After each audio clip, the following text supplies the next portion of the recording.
So if you were to create a strategy on how to destroy a sovereign nation's elections, would you do anything different than what the Democrats are doing right now?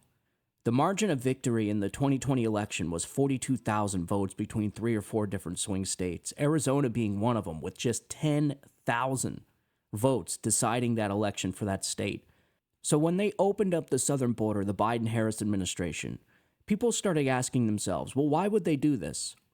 Cui bono, which is Latin for who benefits from a open southern border? Well, Democrats do. And they used to call us conspiracy theorists for saying this, but the New York Times came out about a week ago with an article rubbing it right in our face, essentially saying it's not happening, but it's a good thing that it is.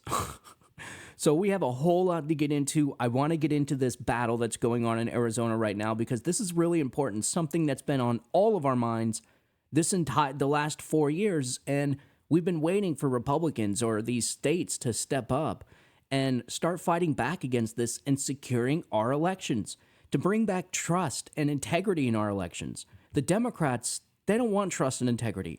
They want elections where they win every single time. So I got an article here from the New York Times. This came out like sometime last week. It's titled, "Immigrants Are Becoming U.S. Citizens at the Fastest Clip in Years." So the government has reduced a backlog of applications that built up during the Trump administration. New citizens say they are looking forward to voting in November.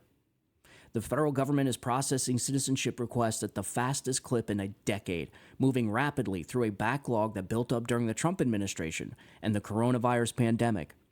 At ceremonies in courthouses, convention centers, and sports arenas across the country, thousands of immigrants are becoming new Americans every week and becoming eligible to vote in time for the presidential election this fall. It's unclear how many of these new voters live in battleground states, but a number of the states where Kamala Harris or Donald Trump must win have large and growing numbers of voting age naturalized citizens, including Georgia, Arizona, Nevada, and Pennsylvania. Remember, folks, they told us this wasn't happening. Remember, we were called conspiracy theorists, and if you said this, you were some type of racist. It's happening. The New York Times is essentially coming out and saying, yeah, it's happening, and it's a good thing that it is. It's crazy, man. But they do this all the time. And here we are, once again, we were right, they were wrong. So they're naturalizing citizens at the fastest rate that they have in a decade, all in time to vote in November's election. And they're admitting to it. This is nuts. And Arizona, like I said, is in a battle for this right now. Also, there is a bill that passed the House called the SAVE Act that Republicans must attach to this year's spending bill. They have to get this act passed or else it's over. And Democrats know that from the very beginning, the reason why they opened the southern border was to flood this country with as many people as possible, illegal immigrants, get them naturalized so that they can vote in this election. Exactly what we said was happening from day one. Now, will Republicans grow a spine to beat this back? I don't know, man. I don't know, but they've certainly had plenty of time to do it, considering we've been saying this for the last 4 years. So green card holders have many of the same rights as citizens, but voting in federal elections is a right accorded only to citizens. And that can be a powerful motivation to pursue citizenship, especially when big national elections are on the horizon. Quote, "I'm so glad that the process moved quickly," said Ms. Brown, who was one of the 31 immigrants being sworn in. "People like me want to vote in the election." Who do you think they're going to vote for? So after the ceremony, Ms. Brown celebrated with cake and punch from a local women's volunteer group, most definitely a non-government organization that's probably being funded by we, the taxpayers. So think about that. The taxpayers are essentially funding their own destruction of their elections. That's how these people do this. That's what's going on at the southern border, and this is exactly why Democrats want open borders, is because they know they'll never lose another election. And by completing a voter registration form provided by a representative of a League of Women Voters, probably another nonprofit that's funded by U.S. taxpayers, naturalization applications typically spike upward in the approach to an election.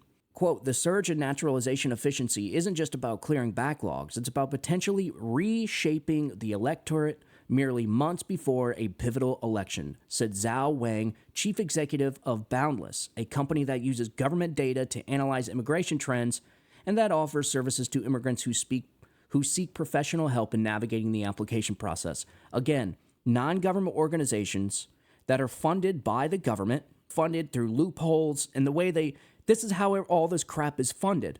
This is why the taxpayers are essentially funding their own destruction of their country.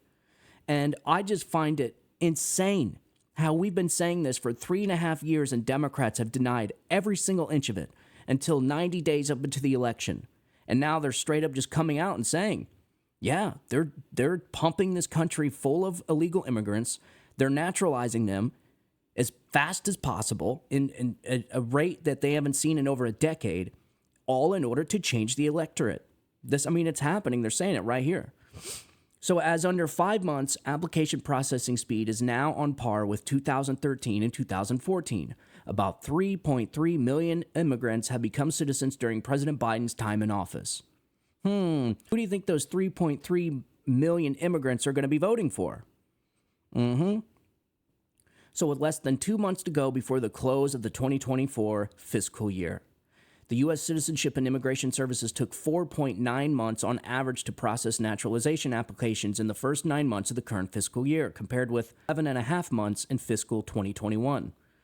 After taking office in 2021, Mr. Biden issued an executive order that sought to dial back his predecessor's hardline immigration agenda and, quote, restore faith in the legal immigration system. Among other steps, the order called for action to substantially reduce current naturalization processing times with the goal of, quote, strengthening integration of new Americans. They pretty much just did this right in front of people's faces, man. So when Joe Biden came in 2021, he signed an executive order that essentially fast-tracked as many illegal immigrants into naturalization in order to get them to vote. They're saying it right here. Unlike many federal agencies, the Citizenship Agency is funded mainly by fees paid by applicants rather by congressional appropriations, giving the administration latitude to define its priorities and the allocation of resources. So again, they find these loopholes, they figure out ways to use taxpayer money to pay for these programs. It's all a scam, folks. It's one gigantic scam. It's a strategy for Democrats to never lose another election and pretty much destroy our sovereign nation, which is exactly what we've been saying from day one is what they want. The globalists are getting exactly what they want. They're destroying our country's borders. We don't have any borders, therefore we're not a country. That's what defines a country, is a sovereign nation. In order to be sovereign, you have to have borders. So they're doing it, and they're not even hiding it anymore. So I thought you might want to know that. But Arizona is actually fighting back on this. And again, the Republicans in the House have passed the SAVE Act that I hope they attach to the spending bill and get this passed in time for the election. Will they do it? Probably not. I don't have much faith in Republicans because they're spineless cowards. But if they ever want to win another election again, they better, because this is getting, folks, we got 10.5, 11.5, 15 million illegal immigrants into this country, and they're making, just in 3 years, 3.3 million illegals into legal immigrants at a phenomenal rate, just in time to vote in the election. This is how Democrats completely went around the process. It's almost like they knew that Republicans were going to pass laws to secure our elections, to increase the integrity of our elections and make sure that only U.S. citizens are voting. So what did they do? Easy. You just make all the illegal immigrants into legal immigrants that can vote. This is plain in sight, right in front of our face, man. And I gotta say, this is pretty concerning because, like I said, for a state that Joe Biden only won by 10,000 votes, if the American people do not come out in droves and push back against this, it's over. The Republicans will never win another election again. Democrats will own the White House, they will own the Senate, and they will own the House of Representatives. And Republicans will just be in opposition. They'll be controlled opposition, kind of like what they are now, but at least the people had a little bit of say in how they vote. And I find it so shocking how Democrats call themselves the defenders of democracy. This is defending democracy, forcing the naturalization of millions of illegal immigrants so that you can change the electoral map and the congressional map. Doesn't sound very democratic to me. It sounds a whole lot like rigging elections to me. And what is rigging? Cheating.